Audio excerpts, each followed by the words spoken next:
અને એ વિસ્તારમાં જો રોહિત સોની જેવા એક માણસ આવી રીતનું કવિ સંમેલન યોજે એટલે એ પહેલી વખત મળ્યા ત્યારે મને મનાતું નહોતું, પણ એમણે ખરી બતાવ્યું.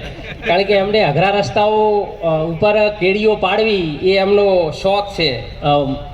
ઘણીવાર બપોરે 12 વાગે ફોન કરું કે રાત્રે 9 વાગે ફોન કરું કે રોહિતભાઈ કેવા છો, તો કે પેલી સોસાયટીમાં આ થોડા પાસ આપવાના છે. એ 15 દિવસ કે 20 દિવસ સુધી સતત બેઠા નથી. એટલે એમને શેર અર્પણ કરું છું રોહિતભાઈ કે 2-4 ઠોકર એવી રસ્તાને મારશું કે 2-4 ઠોકર એવી રસ્તાને મારશું કે રસ્તાની ભાગ્ય રેખા સીધી કરી જવાના.